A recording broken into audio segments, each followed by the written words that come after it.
Pentatonics. It's the guitar player's bread and butter. Why? They sound good, A, and also B, they're very easy to play on the guitar. So we're going to take the patterns that we looked at in parts 2 and 3 for the CAGED system, take 2 notes out. Those are the half steps. We're taking 2 notes out of our 7-note scales, and we're getting pentatonic scales. They're 5-note scales. So you're going to find that these patterns are pretty easy. You've probably played a bunch of them before. I would have a look at my website. That's danmalott.com/guitarwisdom. And there you can find the downloadable PDF forms and have those out next to you. Print them, whatever you got to do with them, because you're going to want that as we move along. It's got the fingerings on there. It's going to be really helpful. This isn't going to take long. These are pretty easy. I'm really just going to run through each scale. I might point out some notable places where something in the 5-note scale deviates a little bit in its fingering compared to the 7-note scale. And then we'll talk a little bit about some ways to use these fingerings so that you can begin to maneuver up and down the neck. So again, we're doing this example in G, and we're going to be playing 5 locations, 5 positions on the neck that will all be a G major pentatonic scale. And that's where the downloadable PDF is notated also in those diagrams. So it's up to you to move these around the neck and do something else with them besides the key of G. There's 11 other keys. We're not going to get into a big thing about the theory behind pentatonic scales. If nothing else, generations of guitar players before you have demonstrated you don't need to know the slightest thing about the theory in order to do something and make some music with these things.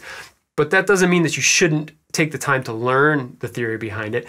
And I'll be putting a gradually increasing library of theory lessons on my channel also. I got a couple there right now as of this recording. There's a playlist, and I'll be adding to that, starting to get into some of the concepts about scale theory and other things that you're going to need to know. It's not comprehensive. It's not an exhaustive lecture on the theory behind anything. It's a crash course. It's just supposed to get your foot in the door so that you're not horribly confused when you get into some of the more complex concepts here. Back to what we're talking about today, pentatonic scales. The crash course for today, the 10-second explanation, all you need to know in order to play these things. You take 2 notes out of a major scale to get pentatonic. Those 2 notes are the half steps. We're going to take out the 4th degree and the 7th degree of the scales, and we're going to have a pentatonic scale. That's probably more than you need to know right now.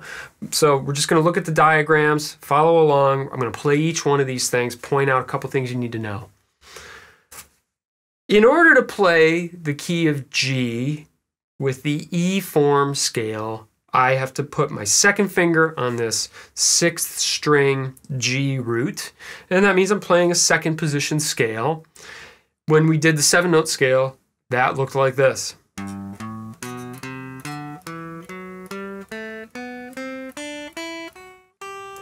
We're taking out the half steps, and that's going to leave us with this nice easy fingering for the E form pentatonic scale.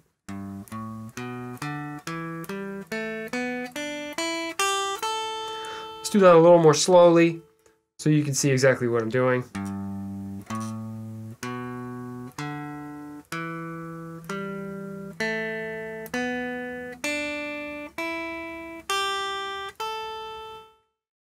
There you have it, the E form.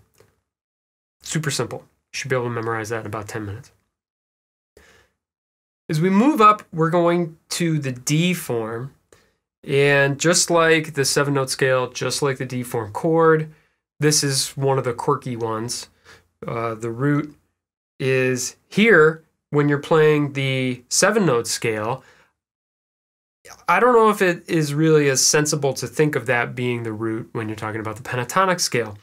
I kind of think of this pentatonic scale as starting here, which means the root is really there where it is in the chord shape on the 4th string G. So let's actually start it there. And this is also quirky because there's a few ways that you could finger the 2nd and 3rd strings here. I'm going to show you what I think is the simplest way, but you might have all kinds of modifications you want to make to this later. I'd suggest you learn it this way for now, and if you find it's more cumbersome and another way works better for you, then fine, go ahead and do that. All right, so there's our G root. As we play up this thing, I'm going to reach back here for that 4th fret note, but when I play the 7th fret, I'm going to keep my 3rd finger there, just like I did on the string before it.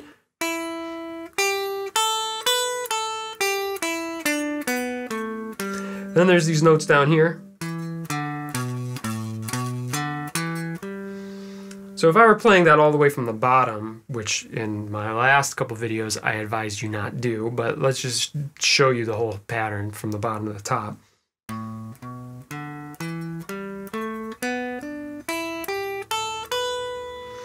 Okay, there you have it, the D form. The next shape going up, C form. The chord was here. I'm talking about a 10th fret root here on the 5th string. That's my G. This is another easy shape. And of course there were some notes below. If I play it all the way from the bottom, it looks like this.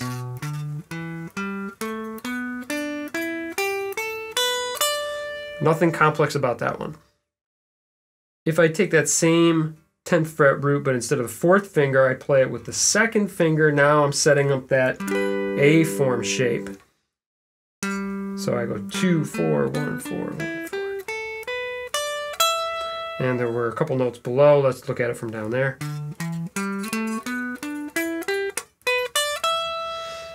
Again, very easy, nothing complex. All right, finally the G form. This is the one everybody learns sort of as a guitar playing infant, and it's actually known as the G form. Now you know. Here's my G, 6th string, 15th fret. It's an octave above where we started here at the 3rd fret. I put my 4th finger on it. And there was one note below. If I want to come full circle, I can put my 2nd finger on that same root and play the E form that we started with. I hope that is enough information, but that wouldn't be much of a video. So let's just talk about some other things that you can do here and some ways that you can think about these and begin to use them. One of the main goals that we're working towards here is that we set up a preparation for improvising, for being able to just play stuff and have it come out not horrible. So I'm trying to give you a sort of reference library that will be there when we get into the improvisation series, which I haven't started yet, but will be there soon. And that when a concept comes up in the improvisation series, I can refer and link back to one of these other areas in this sort of reference library that I'm building up with this series on the CAGED system, and the other one that is still rather new, that's the music theory for guitar. What I really want is to have a very clear starting point for you. I'm not trying to make this video be, you know, all things to all people for pentatonic scales. This is really just to give you a clear and correct starting point with no misinformation. I find there's a lot of misinformation out there, and I would like to dispel that. I don't want you to be playing with all kinds of misconceptions. So with that in mind, you're going to find that I'm not really trying to teach style. I don't really ever want to teach you something that's pertinent to one style only. I'm trying to give you very broadly applicable concepts that are accurate, that you can take anywhere, and hopefully give you some kind of program for how you progress from where you are to where you would prefer to be. And so with that in mind, what I'm about to show you here starts to sort of inch its way into being stylistic, maybe a little bit, but I think it's probably valid for almost everybody. And I'm going to maybe make a couple references to some things that are more stylistic, but nothing about what I'm going to show you here has to be rooted in a certain style. It's just stuff for the guitar that you should be able to use in almost all situations. So let's start with how you might begin the process of maneuvering between positions from one scale form to the next.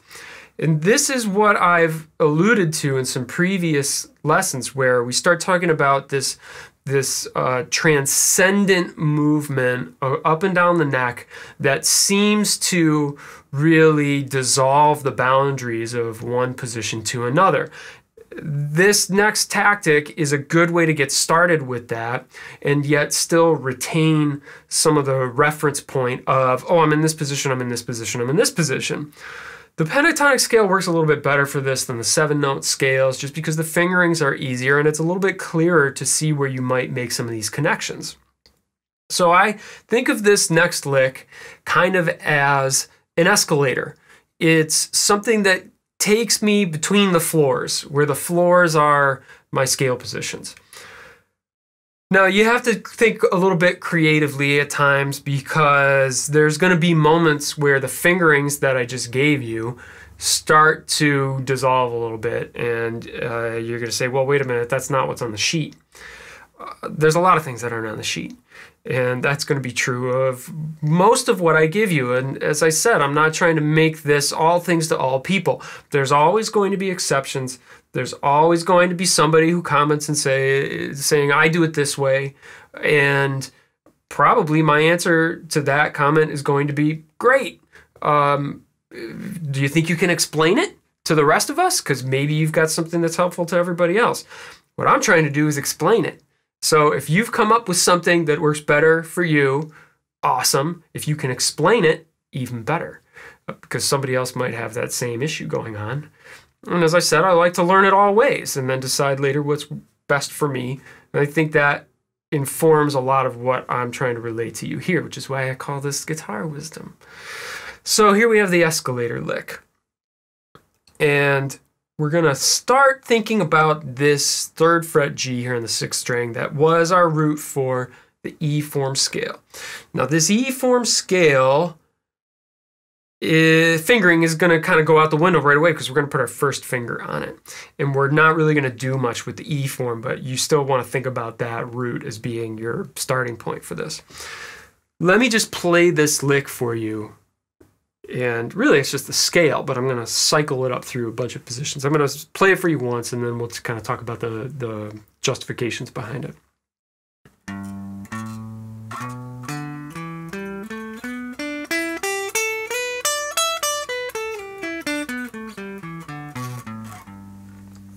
So all I did there was play a couple 2.5 octaves, almost 3 octaves of the pentatonic scale. But you could see that there were some very defined shifting points as I went up the neck. And those are the places where I think about moving between the floors. I started out on this G, and the first thing I did was put my 3rd finger down. I still haven't really left the E form pattern, but again, like I said, I'm not really thinking about the E form pattern being my starting point. I'm just there, and then I'm out of it.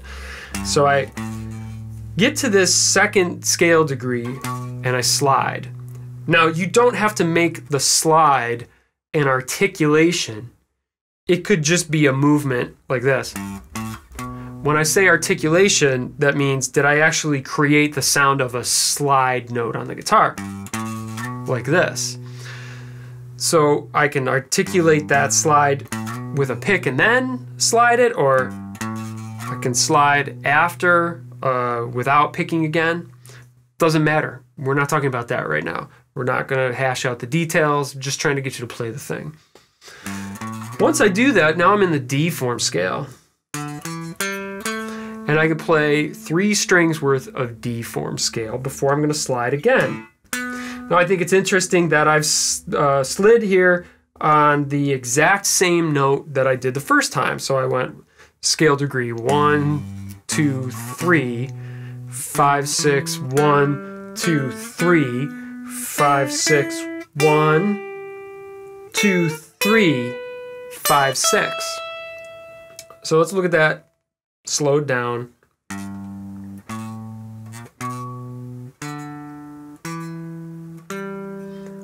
Now I'm going to the C form.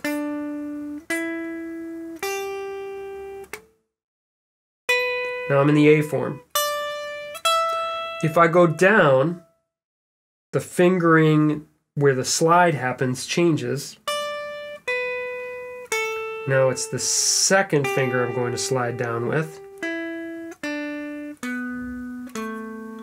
First finger slide.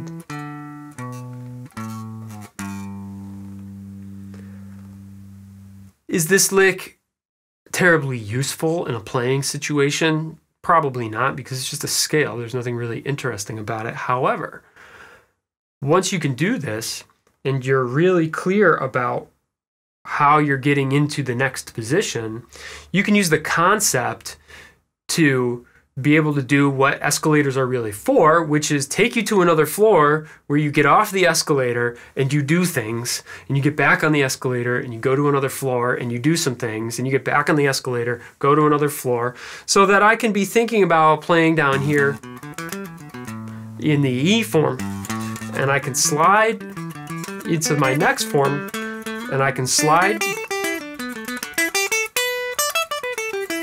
And truth be told, there are other places in the position where you can do this slide besides the one that I just gave you.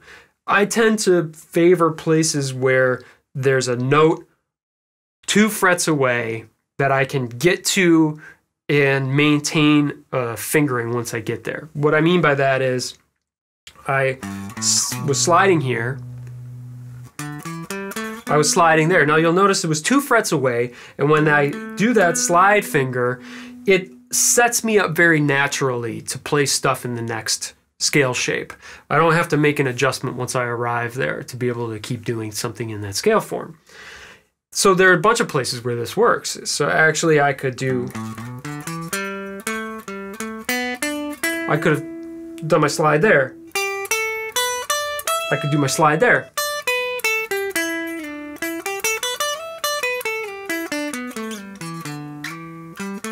You get the idea. That concept of the fingering stays, but you're gonna slide 2 frets away so that you're landing in a new position works all over the place. It doesn't really have to be 2 frets, and it doesn't really have to be the same finger. As long as you're very comfortable with the positioning concept and you're memorizing these patterns, you could probably find your way in and out using the slide concept and get up and down the neck.